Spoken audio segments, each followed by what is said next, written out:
Hey, thanks so much for coming back to Jake's Face Reacts. I promised you semifinal 2. I was gonna make a reaction video after I watched it. I watched it live. It was amazing. Um, and just like I would not talk about semifinal 2 during my reaction video for semifinal 1, I'm not gonna talk about semifinal 1 during this video because props to all of semifinal 2. Here's how I'm gonna do this, right? So in my prediction video yesterday, I picked 8, right? 8 countries that I thought for sure would qualify. Um, what I'm going to do is just start, unfortunately, with the countries that did not qualify and just share a couple of thoughts with you about them. And I'm going to try to keep this video sort of brief so that you guys don't have to listen to me talk for too long. Romania didn't qualify, and look, I said in my... I didn't pick them because I felt like it took a while to get to the sort of impactful part of the song. I wish you guys the best of luck in the future. Yeah. San Marino, I I love you guys, and you had fun, and that's okay, right? That's good. I know that some of you guys have requested for me to react to a different singer from San Marino who sang a different song, and I'm gonna get back to request after this Eurovision 2018 is over. Russia. Okay, now you guys know where I stand on this.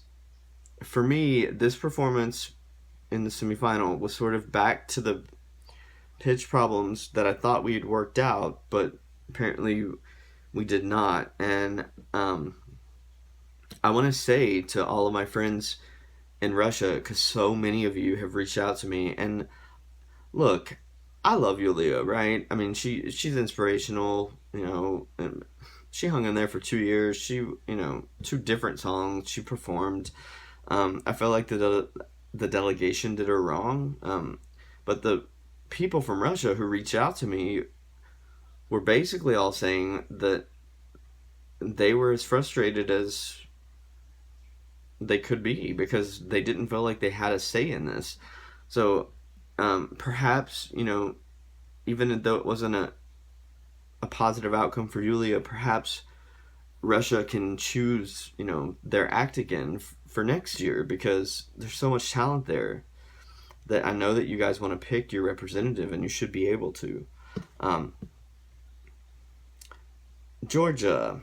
I mean, honestly, I thought it might come together a little bit better than it did in the semifinal. It just didn't. I felt like the mix wasn't right with the microphones. Like, some of them were louder than others, and I don't know. I didn't pick it to qualify, but I thought it would be cleaner sounding than it did. Malta. Okay, this kind of surprised me because honestly, it was I felt like they spent a lot of money on this performance. Like, it was high budget. I felt like she did the best that she could do, Christabel. The song was catchy. I'm not sure where the disconnect was between the viewers and the song, but clearly there was a disconnect. But I wish Christabel the best. I liked it. I liked the performance. I thought it was really cool. Oh man, okay, Poland. There's always going to be a shocker, right? This was it. Like, I picked Poland to go through. I said that 8 were for sure going to go through, and Poland was one of them. Here's what I think could have happened, and comment down below to let me know if I'm right or if I'm wrong. To me, there was sort of a disconnect between Lucas, who was the vocalist, and then Gromi, who was like the DJ. But when you're a DJ and you don't really have the DJ equipment that you can use in the live performance, it just seemed almost like 2 different performers, and it was confusing to me. I thought that Lucas sounded great. He sounded exactly like the record, but I thought that Gromi was a little there. It was a little strange to me. Sort of all the cuts to him and the weird like doing all of this stuff. I don't know. It was strange. Um, but I mean, I was shocked that Poland didn't qualify. I'm not gonna lie. It's a super catchy song. Um, Latvia. I mean, I felt like this was similar to Croatia from semifinal one. You know, there was not a lot of buzz going into this semifinal about this performance. The staging was pretty simple. The vocals were okay. The song just sort of plateaued. It never really went anywhere for me. Um, and I felt the same about the music video. So, yeah. Montenegro, you know, I like his personality. I do. I feel like, again, he was unnecessarily aged. Like, they tried to make him 10 or 15 years older than he was. And I, I think that created a disconnect. All right, so let's go now to the countries that did qualify.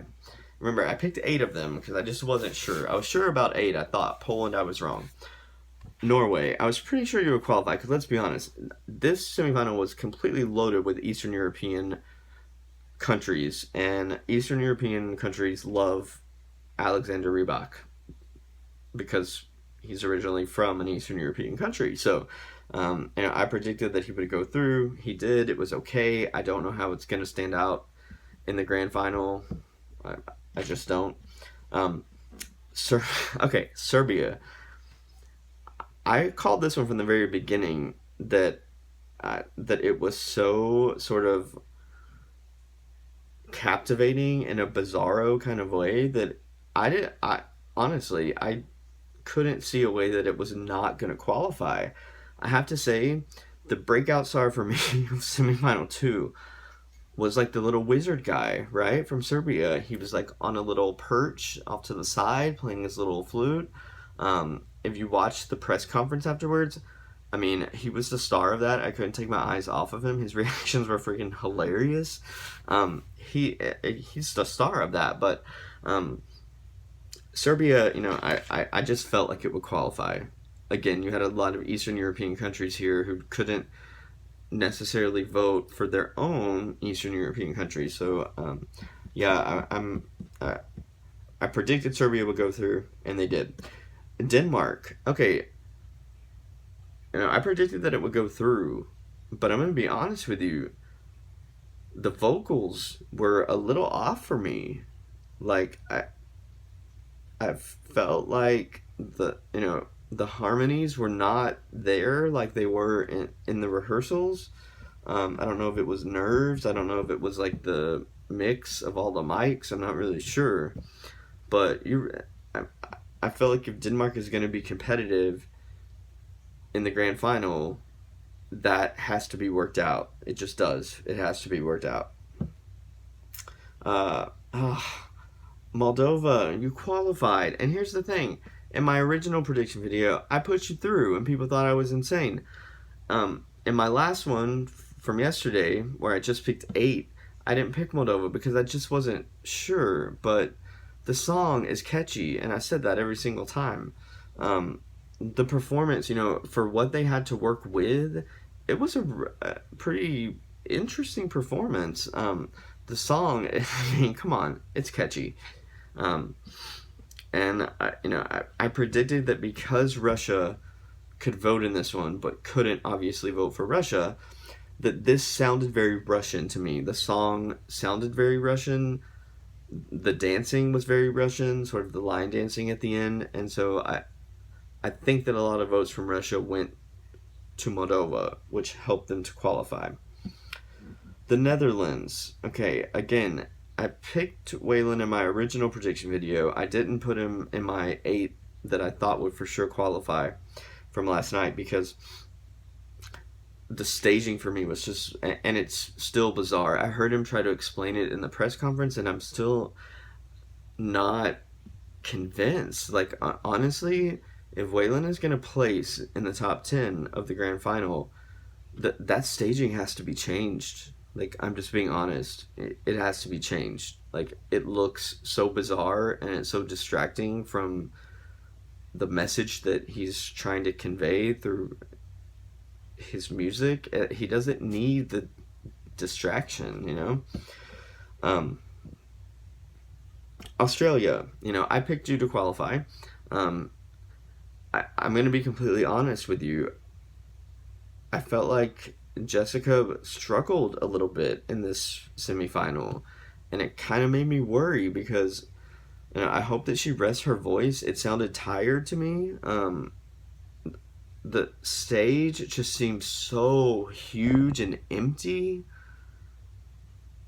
and she has the presence to fill that stage, but um,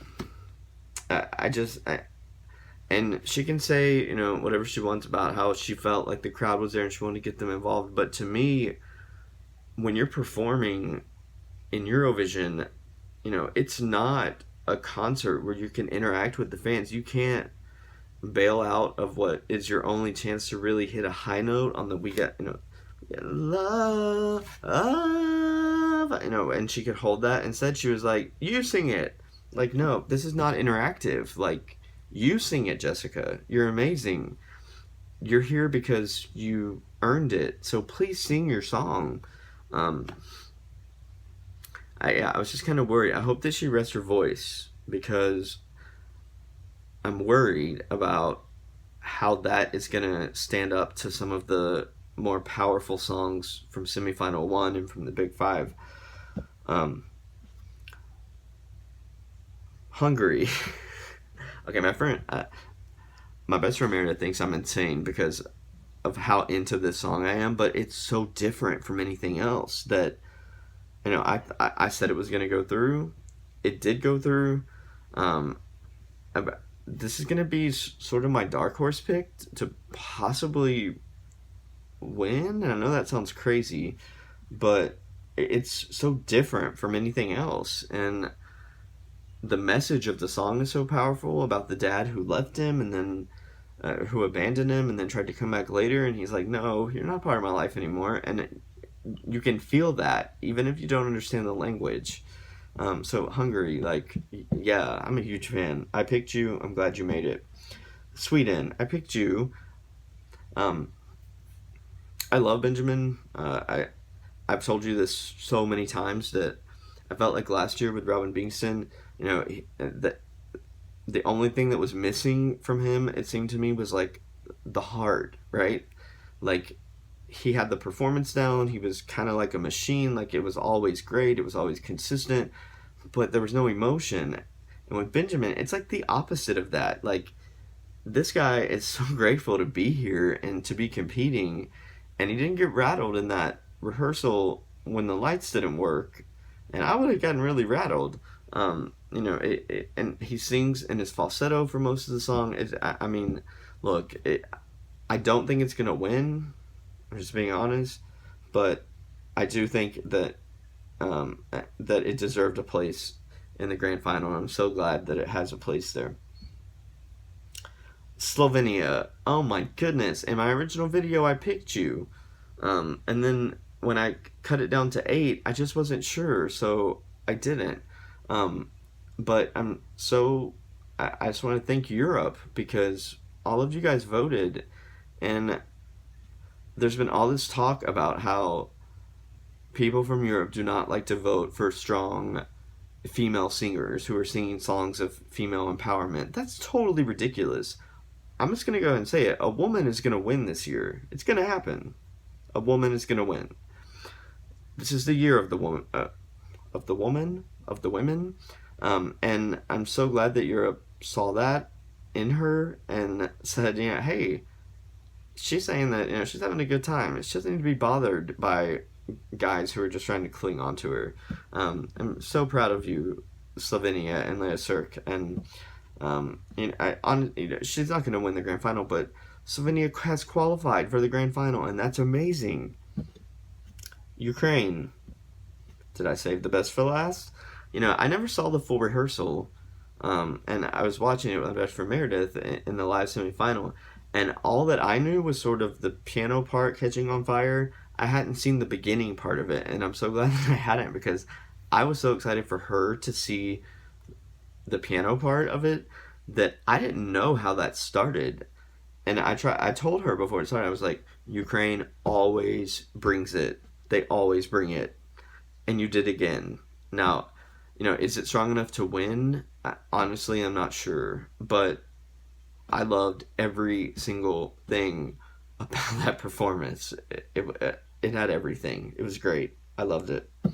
Um, so those are my thoughts. Yeah, for semifinal two, I felt like there was a little less energy in the arena, and perhaps it was just because semifinal one had so many, high octane sort of powerful performances that maybe semifinal two just wasn't, it had more of like sort of the not as hyped performances, which is okay. I still enjoyed it, and I love getting to watch it live. Um, yeah, I'm not going to say anything else about this. My next reaction video is going to be to the Big Five and Portugal's rehearsals and performances, because I haven't reacted to them yet. Once um, the running order for the grand final has been announced, then I'm going to go through it with you guys, and I'm going to share my thoughts with you about that. But I want to thank you guys again for taking me into your Eurovision family. It's such an honor. Somebody commented earlier that that I may have become the most viewed American Eurovision blogger. I don't know if that's even true. I don't know how that's possible, but just the thought of that, I can't comprehend it, and it's because of you. It's not because of me. So I want to thank all of you guys so much for taking me in. I love all of you. This has been so much fun, and we haven't even gotten to the grand final yet. Like, I'm so excited. I'll see you guys soon. All right, peace.